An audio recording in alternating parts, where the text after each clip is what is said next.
त्रिपुरसुन्दरी भवानी नवकोणापुरवासिनी बाला त्रिपुरसुन्दरी भवानी नवकोणापुरवासिनी।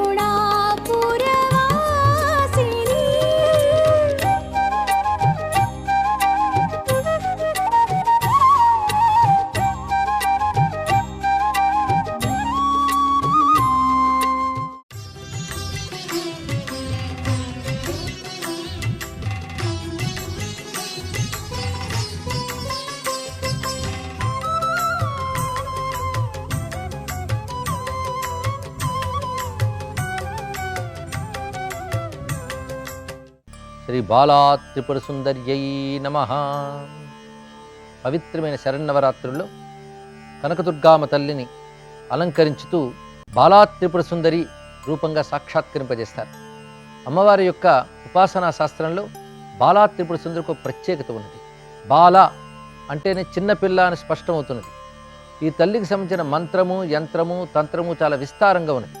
అయితే బాల అనగానే చిన్న రూపం అనడానికి లేదు, అది పూర్ణ రూపమే. కృష్ణతత్వంలో బాలకృష్ణతత్వం ఎలాంటిదో, శివతత్వంలో బాల సుబ్రహ్మణ్య తత్వం ఎలాంటిదో, శక్తితత్వంలో బాలా త్రిపుర సుందరి రూపం కూడా అటువంటిది. అమ్మవారు భక్తుడిని అనుగ్రహించే రూపంగా కనబడుతున్నదే బాల. అంటే భక్తుని అనుగ్రహించడం కోసం సౌలభ్యమైన రూపాన్ని స్వీకరించింది. ఈ తల్లి జ్ఞానప్రధానమైనటువంటి దేవత. ఇది అమ్మవారి యొక్క రూపవర్ణంలోనే కనబడుతున్నది. అమ్మవారి రూపం ఎలా ఉంటుందంటే అరుణ కిరణ జాలై అంచిత ఆశావకాశ. ఆశ అంటే దిక్కు అని అర్థం. ఆశావకాశ అంటే దిక్కులంతటా కూడాను ఎర్రని కాంతుల్ని ప్రసరింపజేస్తూ అమ్మవారు ఆవిర్భవించారు. అంటే తల్లి శరీరం నుంచి వస్తున్నటువంటి ఆ ఎర్రని కాంతులు దిగ్దిగంతమంతా వ్యాపించిపోయాయి. అటువంటి కాంతుల్ని వెదజల్లుతున్న జ్యోతిర్మయమైన రూపం అమ్మవారు. ఆ లేత ఎర్రని కాంతులతో భాసిస్తూ ఉన్నటువంటిది. ఆ లేత ఎరుపు కాంతి సృష్టి యొక్క ప్రారంభ స్థితిని తెలియజేస్తుంటే, అంటే ఆదిశక్తి వర్ణం ఎరుపు. ఆదిశక్తియే బాలా త్రిపుర సుందరి. లలితాదేవి ఏ విధంగా అరుణవర్ణంతో ఉంటుందో బాలా త్రిపుర సుందరి కూడా అటువంటి అరుణవర్ణంతో ఉంటుంది. పైగా 4 చేతులు దాల్చి ఉంటుంది తల్లి. పై 2 చేతుల్లోనూ పుస్తకము, అక్షమాల దాల్చి ఉంటారు. క్రింది 2 చేతులతో వరదహస్తము, అభయహస్తము ధరించి కల్హారము అనబడే ఒకానొక కమలంలో కూర్చుని ఉంటారు ఆ తల్లి. నవవర్షప్రాయ, 9 ఏళ్ల వయస్సులో ఉన్నటువంటి ఒకానొక బాలరూపాన్ని భావన చేయాలి. ఇది మంత్ర అక్షర శక్తిని కూడా తెలియజేస్తుంది. అటువంటి రూపంతో ఉంటుంది ఈ తల్లి.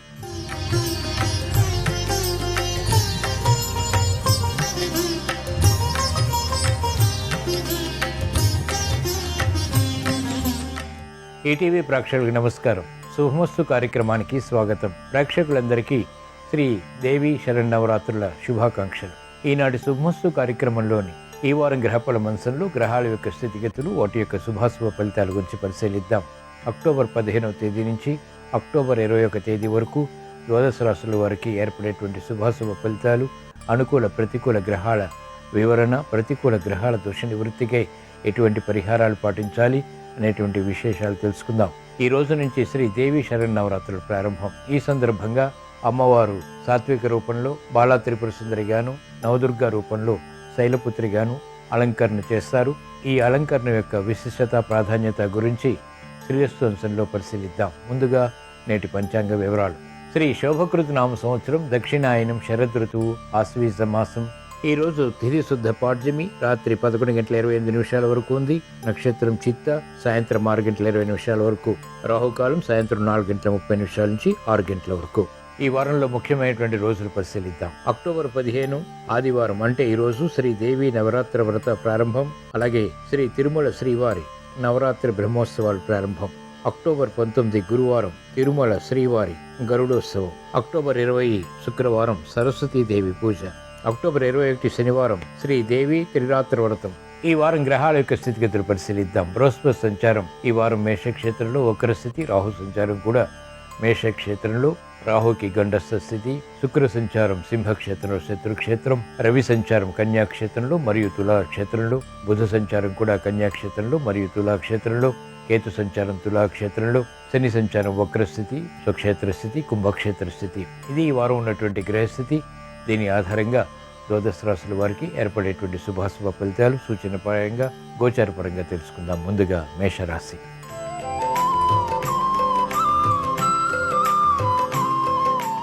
ఈ వారం మేషరాశి వారి ఫలితాన్ని పరిశీలించినట్లయితే బృహస్పతి సంచారం ఈ వారం అంతా కూడా ప్రతికూలంగా ఉంది. రాహు సంచారం కూడా ప్రతికూలతని పెంచుతోంది. రవి సంచారం మొదట అనుకూలత, తర్వాత ప్రతికూలతని కలిగిస్తుంది. శని సంచారం ఈ వారం అంతా కూడా అత్యంత అనుకూలం. చేపట్టినటువంటి కార్యకలాపాలు కలిసి వస్తాయి. ఆగిపోయినటువంటి కార్యకలాపాలు పునఃప్రారంభించి విజయాలు సాధించగలుగుతారు. మనస్పర్ధలు ఉన్నప్పటికీ మెరుగైనటువంటి అవకాశాలు వివేకంతో కూడినటువంటి ప్రణాళికల ద్వారా తెలుసుకుని విజయాలు పొందగలుగుతారు. విద్యార్థులకి మంచి అవకాశాలు లభిస్తాయి. విదేశీ విద్యా ప్రయత్నాలు లాభిస్తాయి. విదేశీ పర్యటనలు కూడా ఉపకరిస్తాయి. మహిళలకు అత్యుత్సాహ పరిస్థితులు గృహపరంగా కొనసాగుతాయి. మానసిక క్లేశాలు ఉన్నప్పటికీ, ఆరోగ్య ప్రతికూలత ఉన్నప్పటికీ ఆర్థిక బలం, మెరుగైనటువంటి అవకాశాలు ఆనందానికి దారితీస్తాయి. వైద్య వృత్తి వారికి అభివృద్ధి కొనసాగుతుంది. న్యాయవాద వృత్తి వారికి కీలక బాధ్యతలు, తద్వారా ఆదాయాన్ని పెంపొందింప చేసుకునేటువంటి అవకాశాలు దగ్గరవుతాయి.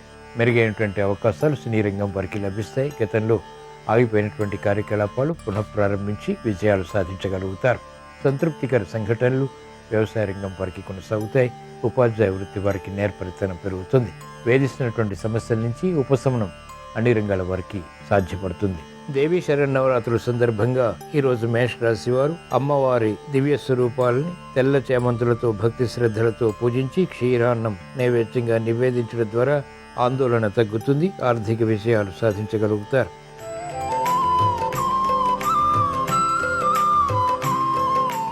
ఈ వారం వృషభ రాశి వారి ఫలితాన్ని పరిశీలించినట్లయితే బృహస్పతి సంచారం, రాహు సంచారం ప్రతికూలంగా ఉంది. రవి సంచారం, కుజ సంచారం, కేతు సంచారం అనుకూలతని కలిగిస్తోంది. శని సంచారం సామాన్యం. చేపట్టినటువంటి కార్యకలాపాల్లో ఖర్చులు ఎక్కువగా ఉంటాయి. ఆదాయం తగ్గుతుంది. మెరుగైనటువంటి అవకాశాలకై తహతహ పెరుగుతుంది. ఆర్థిక వృద్ధికే చేసేటువంటి ప్రయత్నాలు గట్టి పట్టుదలతో కూడినటువంటి నిర్వహణ ద్వారా మాత్రమే సుసాధ్యపడతాయి. ఆరోగ్య విషయంలో జాగ్రత్తలు పాటించాలి. శత్రు భీతి పెరుగుతుంది. చేపట్టినటువంటి కార్యకలాపాలు మంచివి అయినప్పటికీ ఇతరులు అపార్థం చేసుకునేటువంటి సంఘటనలు ఉంటాయి. సినీ రంగం వారికి ప్రతిబంధకాలు ఎదురవుతాయి. న్యాయవాద వృత్తి వారికి గట్టి కృషి వృత్తిలో తప్పనిసరి. వైద్య వృత్తి వారికి చేపట్టినటువంటి కార్యకలాపాల్లో అలసత్వం పెరుగుతుంది. వ్యవసాయ రంగం వారికి సానుకూల పరిస్థితులు క్రమక్రమంగా లభిస్తాయి. ఉపాధ్యాయ వృత్తి వారికి సంకట పరిస్థితులు ఉంటాయి. ఆశించినటువంటి కార్యక్రమ నిర్వహణ మహిళలు సంపూర్ణంగా పూర్తి చేయలేకపోతారు. ఆరోగ్య రక్షణ, ఆర్థిక రక్షణ తప్పనిసరి. దేవీ శరన్నవరాత్రుల సందర్భంగా ఈరోజు వృషభ రాశి వారు అమ్మవారి దివ్య స్వరూపాలని పారిజాతాలతో భక్తి శ్రద్ధలతో పూజించి పెరుగన్నం నైవేద్యంగా నివేదించడం ద్వారా రుణ ఒత్తిళ్లు కనుమరుగవుతాయి. ప్రశాంతత పెరుగుతుంది. విజయాలు సాధ్యపడతాయి.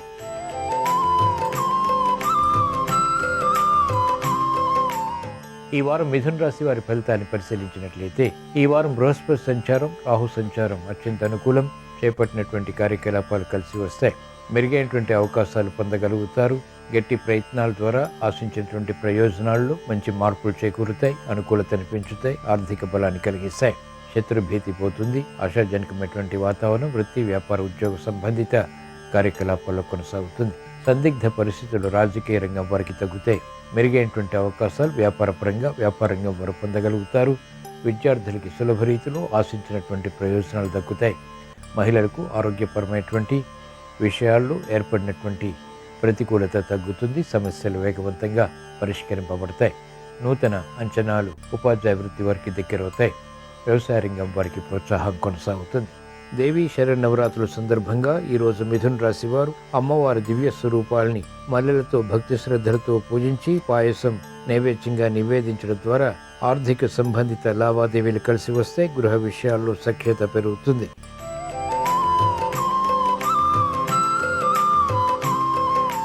ఈ వారం కర్కాటక రాశి వారి ఫలితాన్ని పరిశీలించినట్లయితే రాహు సంచారం ఈ వారం అంతా కూడా అనుకూలతని కలిగిస్తుంది. కుజ, కేతు, రవి సంచారం కూడా ప్రతికూలతని పెంచుతుంది. కాబట్టి జాగ్రత్తలు వహించాలి. శని యొక్క సంచారం అష్టమ స్థానంలో అవరోధాలని, విరోధాలని పెంచుతుంది. చేపట్టినటువంటి కార్యకలాపాలు అలసత్వంగా కొనసాగుతాయి. మెరుగైనటువంటి అవకాశాలు రాజకీయ రంగం వారు పొందినప్పటికీ సంతృప్తి లోపిస్తుంది. అనుకూల ప్రభావం స్థిరాస్తి రంగం వారికి తగ్గుతుంది. సినీ రంగం వారికి అవకాశాలు వచ్చినప్పటికీ సద్వినియోగపరచుకోలేకపోతారు. అవరోధాలు ఎదుర్కొనేటువంటి శక్తి సామర్థ్యాలు తగ్గుతాయి. విద్యార్థులకి గట్టి కృషి తప్పనిసరి. మెరుగైనటువంటి అవకాశాలు మహిళలు గృహపరంగా పొందగలుగుతారు. అయినప్పటికీ సంతృప్తి లోపిస్తుంది. దేవీ శరన్నవరాత్రుల సందర్భంగా ఈరోజు కర్కాటక రాశి వారు అమ్మవారి దివ్య స్వరూపాలని తెల్ల గులాబీలతో భక్తి శ్రద్ధలతో పూజించి పాయసం నైవేద్యంగా నివేదించడం ద్వారా గ్రహ ప్రతికూలతని ధైర్యంగా ఎదుర్కోగలుగుతారు, ప్రశాంతత పొందగలుగుతారు.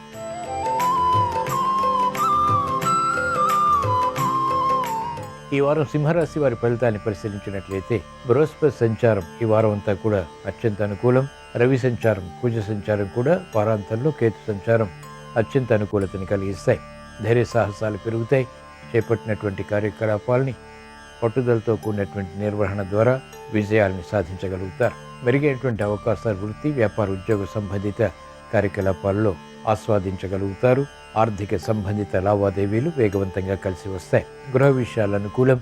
అదృష్ట సంఘటనని గృహపరంగా ఆహ్వానించగలుగుతారు. వేధిస్తున్నటువంటి సమస్యలు సంపూర్ణంగా పరిష్కరింపబడతాయి. ఆరోగ్య రక్షణ చేకూరుతుంది. మహిళలకు అత్యంత అనుకూల కాలం. విలువైన వస్తు కొనుగోళ్లు, వాహన కొనుగోళ్లు వంటివి బలాన్ని కలిగిస్తాయి. గృహ విషయాలు అనుకూలిస్తే పిల్లల విషయంలో అభివృద్ధి ఆనందానికి దారితీస్తుంది. క్రమశిక్షణతో కూడిన నిర్ణయాలు వైద్య వృత్తి వారికి రాణిస్తాయి. న్యాయవాద వృత్తి వారికి మెరుగైనటువంటి అవకాశాలు వృత్తిలో లభిస్తాయి. ఆదాయం పెరుగుతుంది. వ్యవసాయ రంగం వారికి అత్యంత ప్రోత్సాహకర కాలం. అభివృద్ధి కార్యక్రమాలు సినీ రంగం వారు చేపట్టగలుగుతారు. ఆర్థిక వృద్ధి చేకూరుతుంది.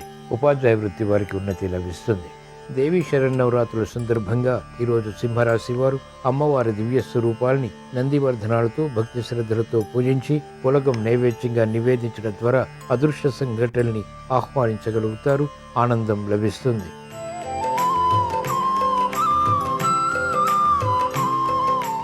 ఈ వారం కన్యారాశి వారి ఫలితాన్ని పరిశీలించినట్లయితే బృహస్పతి రాహు సంచారం ఈ వారం అంతా కూడా అత్యంత ప్రతికూలతని కలిగిస్తోంది. ఒక్క శని యొక్క సంచారం మాత్రం అత్యంత అనుకూలతని కలిగిస్తోంది. అలాగే రవి, కుజ, కేతువుల సంచారం కూడా ప్రతికూలంగా ఉంది. కాబట్టి జాగ్రత్తతో కూడిన నిర్ణయాలు ప్రతి విషయంలోనూ కూడా తీసుకోవాల్సినటువంటి సమయం ఇది. తొందరపాటు స్వభావం, తొందరపాటు నిర్ణయాలు పనికిరావు.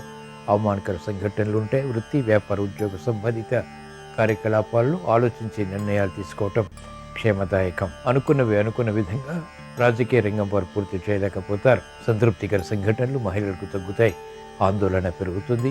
వ్యవసాయ రంగం వారికి మాత్రం అత్యంత అనుకూలం. న్యాయవాద వృత్తి వారికి ఆకస్మిక అనుకూల మార్పులు వృత్తిపరంగా బలాన్ని కలిగిస్తాయి. వేధిస్తున్నటువంటి సమస్యలకు పరిష్కారాలు ఉపాధ్యాయ వృత్తి వారు పొందలేకపోతారు.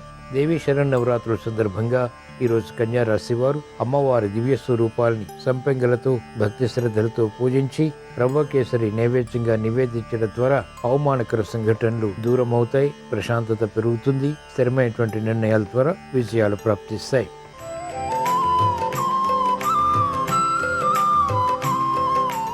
ఈ వారం తులారాశి వారి ఫలితాన్ని పరిశీలించినట్లయితే బృహస్పతి సంచారం ఈ వారం అంతా కూడా అత్యంత అనుకూలం. సంబంధ బాంధవ్యాలు మెరుగవుతాయి.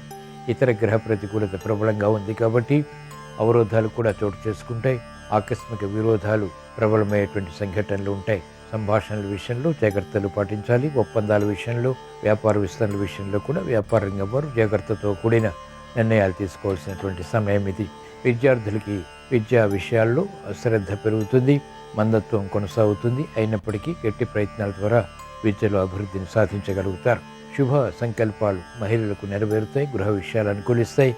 ఆశించినటువంటి కార్యక్రమ నిర్వహణ వ్యవసాయ రంగం వారు ఆర్థిక పరంగా పొందగలుగుతారు. సంబంధ బాంధవ్యాలు మాత్రం మెరుగవుతాయి. నూతన ఆశలు చిగురింపు చేసేటువంటి కార్యకలాపాలు సినీ రంగం వారు ప్రారంభించగలుగుతారు.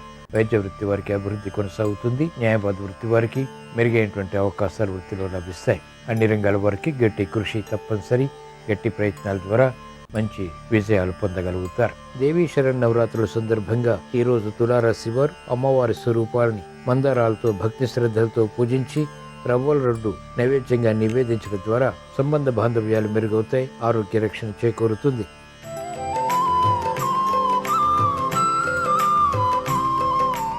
ఈ వారం వృశ్చిక రాశి వారి ఫలితాన్ని పరిశీలించినట్లయితే బృహస్పతి సంచారం, రవి సంచారం అత్యంత ప్రతికూలతని కలిగిస్తోంది. రవి సంచారం, బుధ సంచారం మొదట ప్రతికూలత, తర్వాత అనుకూలతని కలిగిస్తోంది. కాబట్టి ఆశించిన కార్యక్రమ నిర్వహణలో విఘ్నాలు ఏర్పడినప్పటికీ అంతిమ విజయాలు ప్రాప్తిస్తాయి. మెరుగైనటువంటి అవకాశాలు గట్టి పట్టుదలతో కూడిన కార్యక్రమ నిర్వహణ ద్వారా మాత్రమే పొందగలుగుతారు. మానసిక క్లేశాలు కొనసాగుతాయి. ఆశించినటువంటి కార్యక్రమ నిర్వహణలో విఘ్నాల్ని కూడా చవి చూస్తారు. స్థిరాస్తి విక్రయాలు వంటివి మాత్రం ఆదాయాన్ని పెంపొందింపచేస్తాయి. భాగస్వాముల విషయంలో వ్యాపార రంగం వారు జాగ్రత్తలు వహించాలి. ఆకస్మిక ప్రతికూల మార్పులు సమస్యలుగా మారతాయి. క్రమశిక్షణ విద్యార్థులకి తగ్గుతుంది, మందత్వం పెరుగుతుంది. అభివృద్ధి కార్యక్రమాల్ని ఉపాధ్యాయ వృత్తి వారు కొనసాగించలేకపోతారు. నిస్సహాయ పరిస్థితులు న్యాయవాద వృత్తి వారికి ఉంటాయి. దేవీ శరన్నవరాత్రుల సందర్భంగా ఈరోజు వృశ్చిక రాశి వారు అమ్మవారి దివ్య స్వరూపాలని సన్నజాజులతో భక్తి శ్రద్ధలతో పూజించి పూర్ణం బూరెలు నైవేద్యంగా నివేదించడం ద్వారా క్లిష్ట సమస్యలు పరిష్కరింపబడతాయి. ఆరోగ్య రక్షణ, ఆర్థిక రక్షణ సులభతరం అవుతుంది.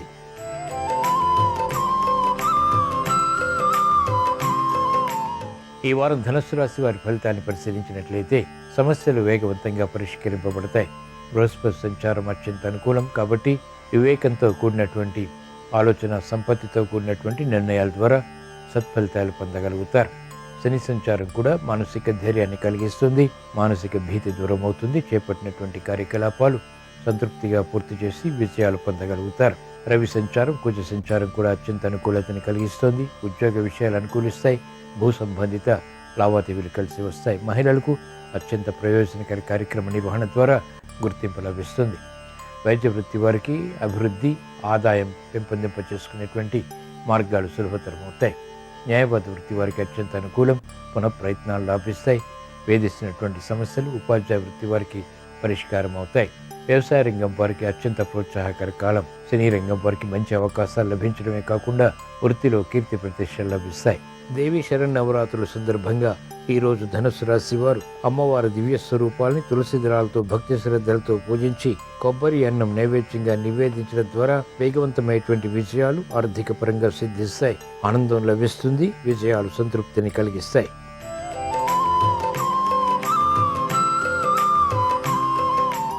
ఈ వారం మకర రాశి వారి ఫలితాన్ని పరిశీలించినట్లయితే సందిగ్ధ పరిస్థితులు ఆర్థికంగా కొనసాగుతాయి. మెరుగైనటువంటి అవకాశాలు వెంటనే పొందలేకపోతారు. సంకోచాలు ప్రబలమవుతాయి. సమస్యలు అధికమవుతాయి. ఆశించినటువంటి కార్యక్రమ నిర్వహణలో విఘ్నాలు చవిచూస్తారు. బృహస్పతి సంచారం ప్రతికూలం. శని సంచారం ఏలినాటి శని కారణంగా అవరోధాన్ని కలిగిస్తుంది. అలాగే బుధ సంచారం అనుకూలతని కలిగించినప్పటికీ అభివృద్ధి విషయాల్లో ఆటంకాలను కూడా చవిచూస్తారు. మహిళలు ఆరోగ్య విషయంలో జాగ్రత్తలు పాటించాలి. చేపట్టినటువంటి కార్యకలాపాలు పదే పదే చేయవలసినటువంటి ఆవశ్యకత ఉంటుంది. మెరుగైనటువంటి అవకాశాలు విద్యార్థులకు తగ్గుతాయి. గట్టి కృషి విద్యలో తప్పనిసరి. ఆశించినటువంటి కార్యక్రమ నిర్వహణ ఉపాధ్యాయ వృత్తి వారు పూర్తి చేయలేకపోతారు. సందేహాలు ప్రబలమవుతాయి. స్థిరత్వం తగ్గుతుంది. సినీ రంగం వారికి రుణ ఒత్తిళ్లు ప్రబలమవుతాయి. అనుకున్నది ఒకటి, జరిగేది మరొకటి రీతిలో కార్యకలాపాలు కొనసాగిస్తారు. రాజకీయ రంగం వారికి విస్మయాలు చోటు చేసుకుంటాయి. దేవీ శరన్నవరాత్రుల సందర్భంగా ఈరోజు మకర రాశి వారు అమ్మవారి దివ్య స్వరూపాల్ని ఎర్రగన్నేరు పూలతో భక్తి శ్రద్ధలతో పూజించి అరిసెలు నైవేద్యంగా నివేదించడం ద్వారా ఏలినాటి శని ద్వారా ఇతర గ్రహ ప్రతికూలత ద్వారా ఏర్పడేటువంటి మానసిక క్లేశాలు, శారీరక రుగ్మతలు కనుమరుగవుతాయి. ప్రశాంతత పెరుగుతుంది. విజయాలు ప్రాప్తిస్తాయి.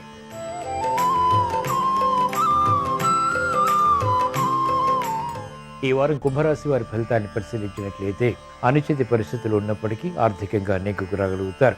ఏలినాటి శని ప్రభావం అధికంగా ఉంది. బృహస్పతి సంచారం కూడా అత్యంత ప్రతికూలతని కలిగిస్తోంది. అలాగే రవి సంచారం, కుజ సంచారం కూడా ప్రతికూలతని పెంచుతోంది. కాబట్టి జాగ్రత్తతో కూడిన నిర్ణయాలు తప్పనిసరి. మానసిక ప్రశాంతత తప్పనిసరి. తొందరపాటు స్వభావం, తొందరపాటు నిర్ణయాలు పనికిరావు. ఆలోచించి నిర్ణయాలు తీసుకుని కార్యక్రమాలు చేపట్టడం క్షేమదాయకం, శ్రేయస్కరం. అభివృద్ధి కార్యక్రమాలు విద్యార్థులకి క్రమక్రమంగా తగ్గుతాయి. వైద్య వృత్తి వారికి వృత్తిలో పొరపాట్లు జరుగుతాయి. న్యాయవాద వృత్తి వారికి సంకట పరిస్థితులు ఉంటాయి. ఆదాయం తగ్గుతుంది. విమర్శలు ప్రబలమవుతాయి. కార్యక్రమ నిర్వహణలో నైపుణ్యం వ్యవసాయ రంగం వారు కొనసాగించలేకపోతారు. శ్రమ అధికమవుతుంది. అభివృద్ధి కార్యక్రమాలు సినీ రంగం వారికి తగ్గుతాయి. రాబడి తగ్గుతుంది. వ్యయం పెరుగుతుంది. ఆదాయం తగ్గుతుంది. అన్ని రంగాల వారు జాగ్రత్తతో కూడిన నిర్ణయాల ద్వారా మాత్రమే, క్రమశిక్షణ ద్వారా మాత్రమే విజయాలు పొందగలుగుతారు. దేవీ శరన్నవరాత్రుల సందర్భంగా ఈరోజు కుంభరాశి వారు అమ్మవారి దివ్య స్వరూపాల్ని ఎర్ర గులాబీలతో భక్తి శ్రద్ధలతో పూజించి చక్కెర పొంగలి నైవేద్యంగా నివేదించడం ద్వారా సానుకూల పరిస్థితులు ఆర్థికంగా చేకూరుతాయి. ఆందోళన తగ్గుతుంది. అభివృద్ధి గోచరిస్తుంది. ఆత్మవిశ్వాసాన్ని పెంపొందింప చేసుకోగలుగుతారు.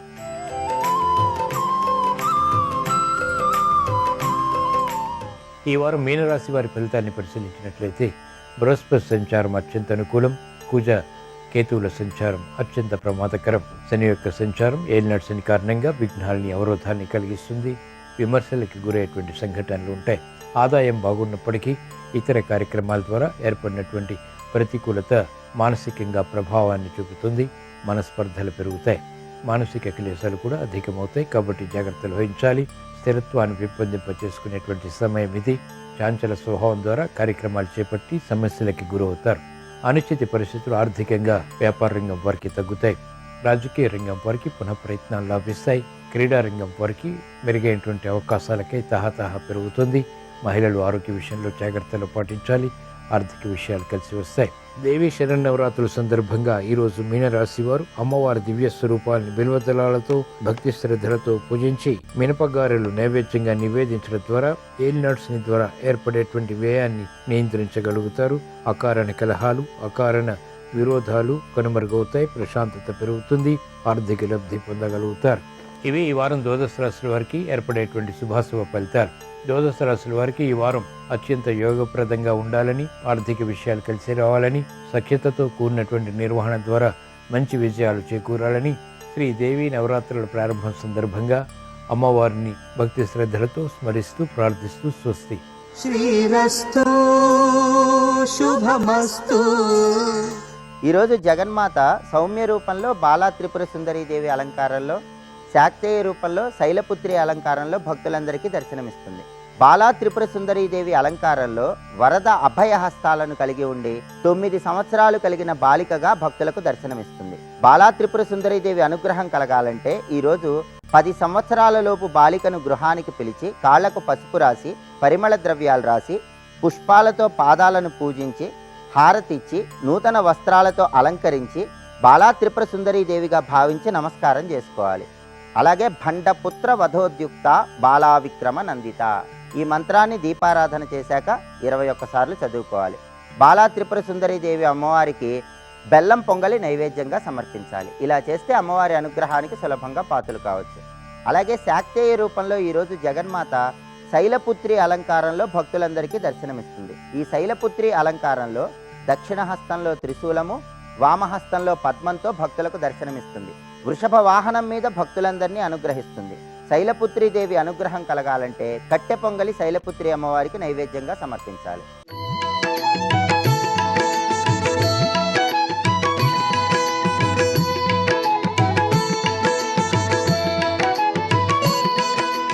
శుభమస్తు కార్యక్రమంలో దేవీ అనుగ్రహం అంశానికి స్వాగతం. నేటి నుంచి దేవీ నవరాత్రులు ప్రారంభమవుతున్నాయి. లోకాన్ని సంరక్షించడానికి ఇచ్ఛాశక్తి, క్రియాశక్తి, జ్ఞానశక్తి స్వరూపిణైన దుర్గాదేవి ఈ రోజున అలంకారంలో బాలా త్రిపుర సుందరీ దేవి అందరినీ కూడాను అనుగ్రహిస్తోంది. బాలా మంత్రం అద్వితీయమైన ప్రభావాన్ని కలిగింపచేస్తుంది. శ్రీచక్రోపాసకులు ప్రతి ఒక్కరూ కూడాను బాలా మంత్రాన్ని ఉచ్చరించిన పిదపనే శ్రీచక్రారాధన చేయటం అనేటువంటిది జరుగుతుంది. ఈ బాలా త్రిపుర సుందరీ దేవి యొక్క అనుగ్రహాన్ని ప్రతి ఒక్కరూ కూడాను సాధింపచేసుకోవడానికి, విద్యార్థులకు విద్యలో విజయం చేకూరటానికి కూడాను బాలా త్రిపుర సుందరి అమ్మవారిని దర్శించాలి. చామంతి పూల మాలను ఆ తల్లికి సమర్పించి బెల్లంతో చేసినటువంటి పొంగలి ఆలయంలోని అమ్మవారికి నివేదనగా సమర్పించి భక్తులందరికీ కనుక పంచిపెట్టినట్లయితే విద్యలో విశేషంగా రాణించటానికి ఆస్కారాన్ని ఆ బాలాంబిక అనుగ్రహిస్తుంది. ఎంత కష్టపడినా జ్ఞాపక శక్తి తక్కువగా కనుక ఉన్నట్లయితే బాలా త్రిపుర సుందరి అమ్మవారికి సన్నజాజి పూల మాలికను సమర్పించి అమ్మవారి ఆలయ ప్రాంగణంలో లేక మీ గృహంలో అయినా సరే అమ్మవారి ముందు జంట దీపాలు వెలిగించి బెల్లం దోశ నివేదనగా చేసి ప్రసాదంగా స్వీకరించండి. తప్పనిసరిగా జ్ఞాపక శక్తి పెరిగి తీరుతుంది. వివిధ రంగాలలో అభివృద్ధిని సాధించడానికి ఆస్కారం మెండుగా ఉంటుంది. అలాగే ఎర్రటి మందార పూలతో పూజ చేయాలి. ఎర్రటి ఫలాలు నివేదన చేయాలి. ఇటువంటి ఎర్రటి ఫలాలంటే అమ్మవారికి చాలా ప్రీతి.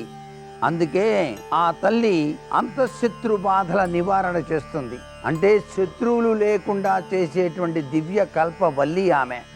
అందుకని బండపుత్ర వధోద్యుక్త బాలా విక్రమనందిత అంటూ మనం గనక దీపాన్ని వెలిగించి నమస్కారం చేస్తేనే చాలు, ఆ తల్లి శత్రువులందరినీ కూడాను మన వంక చూడకుండా చేస్తుంది.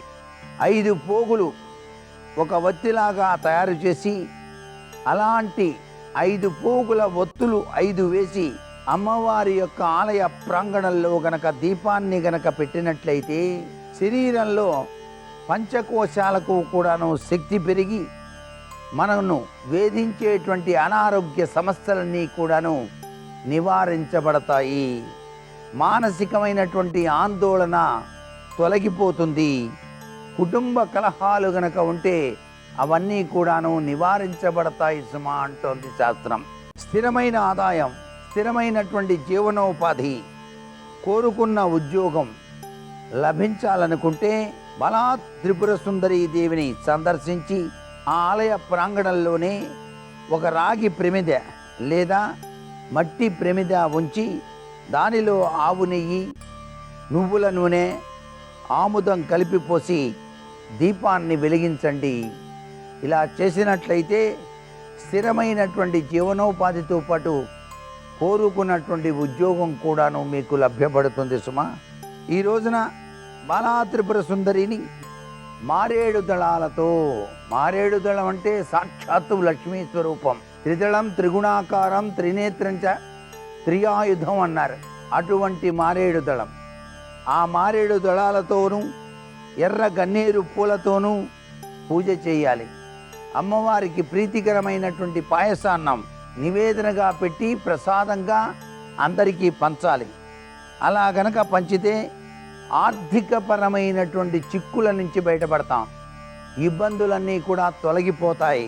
సంఘంలో గౌరవ మర్యాదలు, కీర్తి ప్రతిష్టలు పెంపొందుతాయి అని చెప్పవచ్చు. ఉద్యోగంలో ప్రమోషన్లు, రాజకీయ రంగంలో పదవులు కూడా లభ్యపడతాయి. ఈరోజు బాలా త్రిపుర సుందరీ దేవిని దర్శించి ఓం సర్వాభీష్టప్రదాయించే నమః అంటూ ఎవరైతే జపం చేస్తారో వారి యొక్క సకల కోరికలు కూడాను నెరవేరుతాయి. సకల కోరికలను నెరవేర్చేటువంటి అమృత కల్పవల్లి ఎవరు? బాలా త్రిపుర సుందరీ దేవియే. ఈరోజు 10 సంవత్సరాల లోపు బాలికలను బాలా త్రిపుర సుందరీ దేవిగా భావించి వారి యొక్క కాళ్లకు పసుపు రాసి పుష్పాలతో పూజ చేసి రవిక వస్త్రం ఇచ్చి భోజనం కనుక పెట్టినట్లయితే మీరు తలపెట్టినటువంటి కార్యాలన్నీ కూడా దిగ్విజయంగా పూర్తవుతాయి. కోరుకున్న కోరికలన్నీ కూడాను నెరవేరుతాయి అని చెప్పేసి శాస్త్రం. అందుకనే బాలా త్రిపుర సుందరీ దేవిని బాలికగా భావన చేసి చిన్న బాలికలను పూజ చేసేటువంటి సాంప్రదాయ లక్షణం నేటికి కూడాను మనం చూస్తూనే ఉన్నాం. ఇలా గనక బాల పూజ చేసినట్లయితే చాలా విశిష్టవంతమైనటువంటి అభివృద్ధిని మనం జీవితంలో సాధించుకోవటానికి ఆస్కారం మెండుగా ఉంటుంది సుమా అంటోంది శాస్త్రం. ఇంతటి అదృష్టకరమైనటువంటి ప్రభావాన్ని ప్రసాదించేటువంటి బాలా త్రిపుర సుందరీ దేవిని నిత్యం కూడాను ఎవరైతే గృహంలో పూజిస్తారో ఈ దసరా నవరాత్రుల్లో వారికి ఆ తల్లి యొక్క దివ్య అనుగ్రహం తప్పనిసరిగా కలిగి తీరుతుంది. ఇంట్లోనే కుమారి పూజ అనేటువంటిది కూడాను నిర్వహింపవచ్చు. ఇలా నిర్వహించడం వలన చాలా విశిష్టవంతమైనటువంటి ప్రభావం మీ గృహానికి కలిగి తీరుతుంది. మరికొన్ని ముఖ్య విషయాలు రేపటి దేవి అనుగ్రహం అంశంలో తెలుసుకుందామా? మరి శ్రీమాత్రే నమః. సర్వే జనా సుఖినో భవంతు.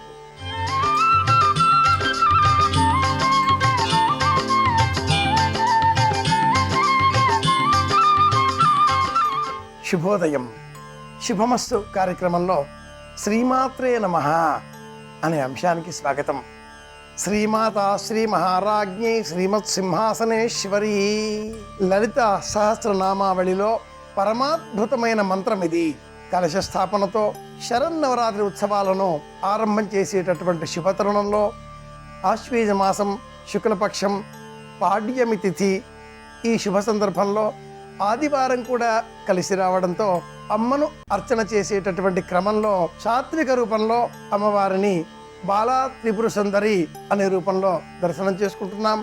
అదేవిధంగా మరొక వైపున శైలపుత్రి అనే రూపంలో సాధనా క్రమంలో అర్చన చేస్తున్నాం. అమ్మ దుర్గను అనేటప్పుడు అమ్మ దుర్గ రూపంగా, నవదుర్గగా, రక్షించేటటువంటి కనకదుర్గగా, కాంచన అందించేటటువంటి కాంచన రూపవర్ణ దుర్గగా కూడా దర్శనమిస్తుంది. అలాంటి అమ్మను ఏ విధంగా కొలుచుకుంటే మనకు సమస్త సంపదలు లభిస్తాయి, ఆరోగ్యం చేకూరుతుంది, ఐశ్వర్యం లభిస్తుంది, ఏ విధమైన పరిహారాలు పాటిస్తే అమ్మ అనుగ్రహం సులభంగా సాధ్యమవుతుంది అనే ఆలోచన చేస్తే శ్రీమాత శ్రీ మహారాజ్ఞి శ్రీమత్ సింహాసనేశ్వరి ఇది పరమ మంత్రం. 16 అక్షరాల అత్యద్భుతమైన మంత్రం. సంపూర్ణమైన లలిత సహస్రనామావళికి శిఖరాయమానమైన మంత్రం. ఆ తదుపరి అమ్మను అర్చించేటటువంటి క్రమంలో ఇతర నామాలన్నీ వివిధములైనటువంటి అంశాలకు చెందినవి కాగా అమ్మ మాతృస్వరూపిణి, అమ్మ సింహాసనేశ్వరి, అమ్మ శ్రీ చక్ర రాజ సింహాసనేశ్వరి ఈ రూపంలో మనం ఆరాధన చేయాలి.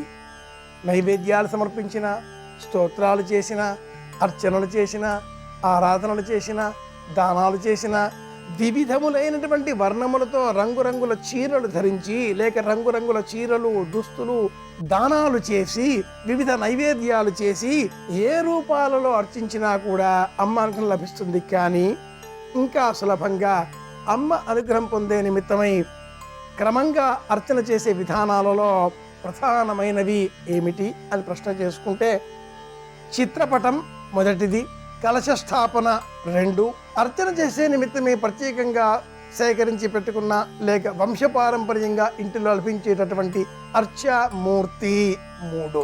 ఈ 3 కాకుండా భిన్న రూపంలో యంత్ర రూపంలో కూడా అమ్మను ఈ నవరాత్రులలో ఆరాధన చెయ్యాలి అని మనకు మార్కండేయ పురాణం తెలియజేస్తుంది.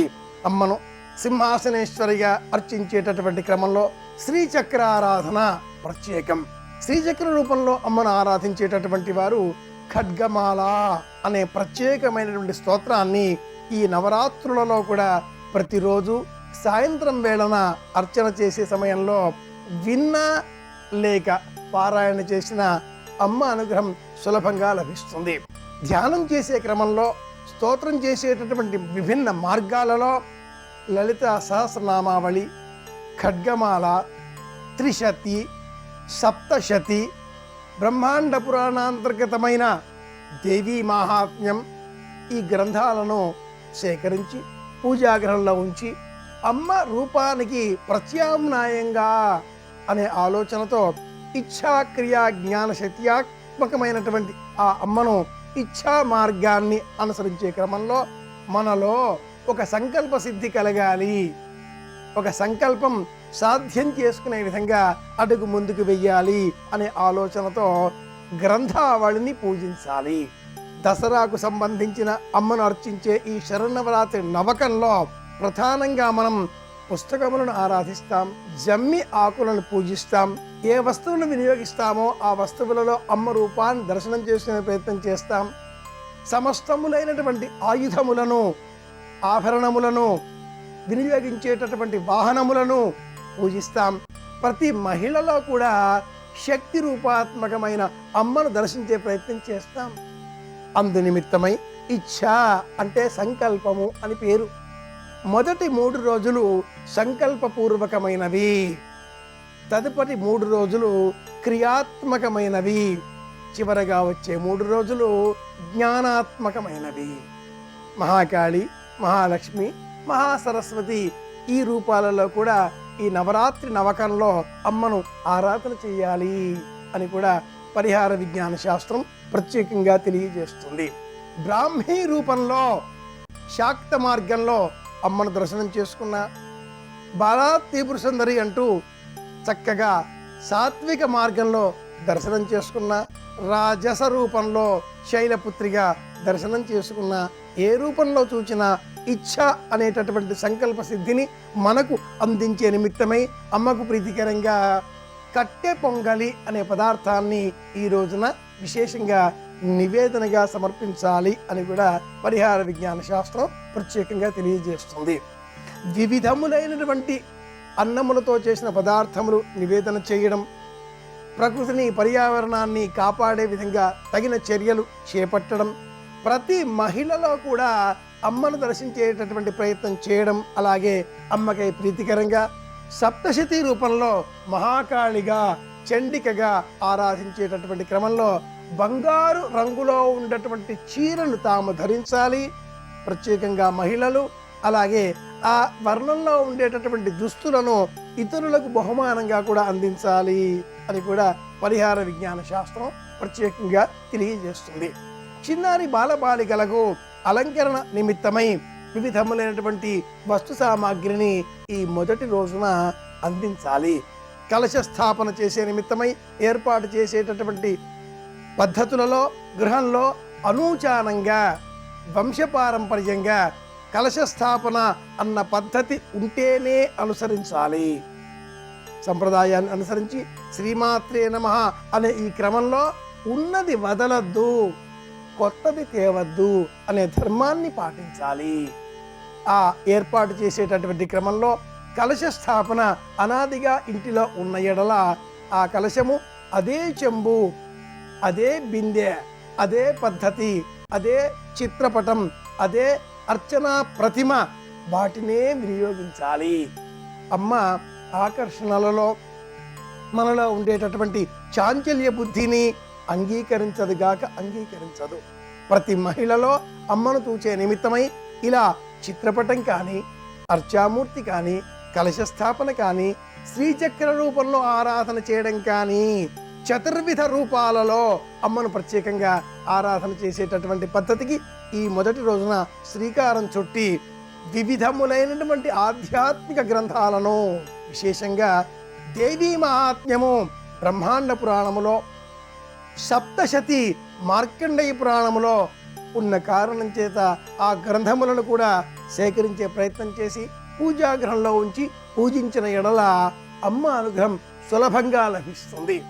మొదటి రోజు ఇలా అమ్మను ఇచ్ఛా శక్తిని పెంపొందింపజేసేటటువంటి క్రమంలో ఆధ్యాత్మిక మార్గంలో సాత్విక రాజస తామసిక రూపాలలో దర్శనం చేసుకుందాం. మరిన్ని తెలుసుకోవడం కోసం, అర్చా పద్ధతులను కొనసాగించడం కోసం రేపటి శ్రీమాత్రే నమః అంశంలో మళ్ళీ కలుసుకుందాం. శుభమస్తు.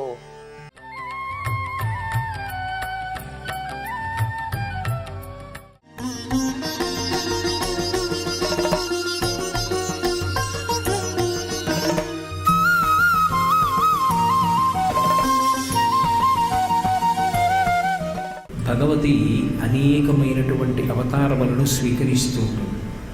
నేను భగవతి అన్నప్పుడు తత్వతః ఒక విషయాన్ని మీరు బాగా గమనించవలసి ఉంటుంది. పరబ్రహ్మము నిజమునకు స్త్రీ కాదు, పురుషుడు కాడు, నపుంసకుడు కాడు.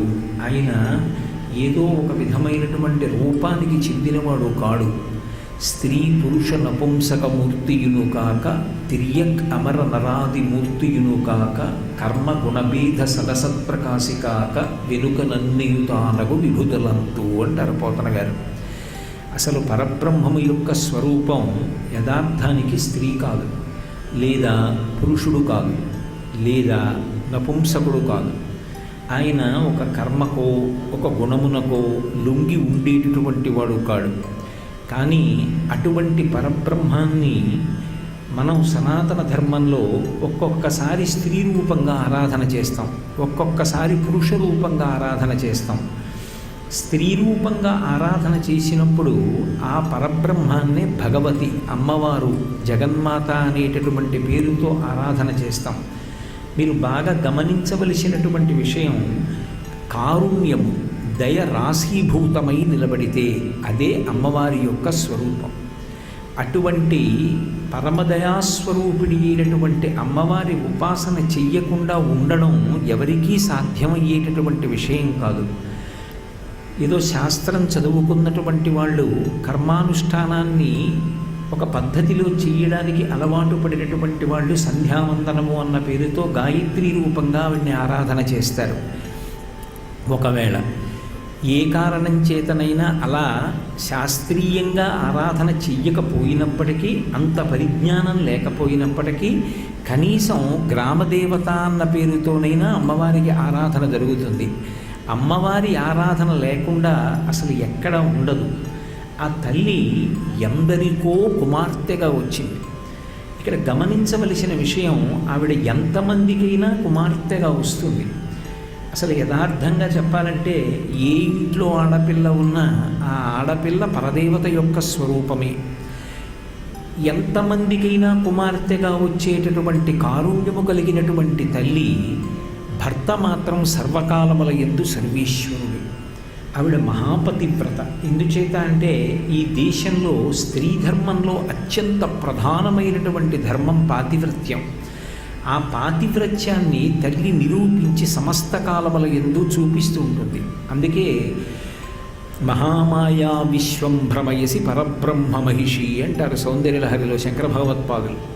ఆమె ఈ లోకానికంతటికీ కూడా నడవడిని నిరూపణం చేస్తూ ఉంటుంది. అందుకే ఎంతమందికైనా కుమార్తెగా వస్తుంది, కానీ భర్త మాత్రం పరమేశ్వరుడే. అది ఆమె యొక్క సౌశీల్యం, ఆమె యొక్క పాతివ్రత్యం. అటువంటి తల్లి ఒకానొకప్పుడు భృగు మహర్షి కోరుకున్నాడు అని భార్గవి అన్న పేరుతో వచ్చింది.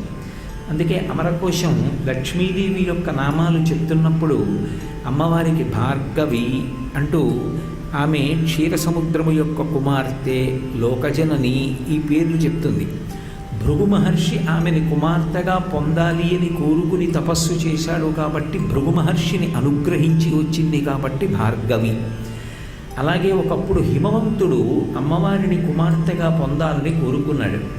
హిమవంతుణ్ణి అనుగ్రహించి వచ్చింది హైమవతి. పర్వతరాజపుత్రిగా వచ్చింది కాబట్టి పార్వతి. అదే తల్లి ఒకప్పుడు దక్ష ప్రజాపతికి కూతురుగా వచ్చింది దాక్షాయణి. అదే తల్లి ఒకప్పుడు ఆకాశరాజుకి కుమార్తెగా వచ్చింది పద్మావతి. అదే తల్లి ఒకప్పుడు జనక మహారాజు గారికి కుమార్తెగా వచ్చింది జానకి. అదే తల్లి వేరొక సందర్భంలో కాత్యాయన మహర్షి యొక్క కుమార్తెగా వచ్చింది. అప్పుడు ఆమె పేరు కాత్యాయని. కత్యయన మహర్షి అని ఒక మహర్షి, ఆయన యొక్క గోత్రంలో ఆవిర్భవించినటువంటి తల్లి కనుక ఆమెకు కాత్యాయని అని పేరు వచ్చింది. కత్యయన మహర్షి ఒక ప్రత్యేకమైనటువంటి విధానము కలిగినటువంటి వారు. అసలు విడుదల పొందడానికి, అంటే మోక్షాన్ని పొందడానికి ఎన్ని రకాలైనటువంటి పద్ధతులు ఉన్నాయి అని నిరంతరము ఆలోచన చేస్తూ ఉండేవాడు ఆయన. అలా ఆలోచన చేసేటటువంటి స్వభావము కలిగినటువంటి కత్యయన మహర్షి యొక్క గోత్రమునందు ఆవిర్భవించినటువంటి తల్లి కనుక ఆమెకు కాత్యాయని అని పేరు. కాత్యాయన మహర్షి కోరుకున్నాడు కాబట్టి ఆయనకి కుమార్తె వచ్చింది. ఇప్పటికీ మనం ఎక్కడైనా అమ్మవారి ఆరాధన చేస్తే దుర్గాదేవిగా అమ్మవారి యొక్క అనుగ్రహాన్ని మనం అపేక్షించినప్పుడు కాత్యాయనాయ విద్మహే కన్యకుమారి ధీమహి తన్నో దుర్గి ప్రచోదయాత్ అని పిలుస్తాం. అమ్మవారి మీద గాయత్రి చెప్పినప్పుడు ఈ కాత్యాయన స్వరూపంగానే చెప్తాం. కాత్యాయని అన్న పేరుతో పిలిచి, అమ్మ మా బుద్ధులను ప్రచోదనము చెయ్యుదువుగాక అంటే మా బుద్ధులను ప్రకాశింపచేసి వాటికి మంచి ఆలంబనమునిచ్చి మంచి విషయముల యందు అవి ప్రచోదనం పొందేటట్టుగా అనుగ్రహించమని అడుగుతూ ఉంటాం. అటువంటి తల్లి కాత్యాయన మహర్షి యొక్క కుమార్తెగా వచ్చింది. ఈ కాత్యాయని మహర్షిగా వచ్చినటువంటి తల్లి కాత్యాయనియే కామాక్షి పరదేవతా స్వరూపాన్ని పొందింది.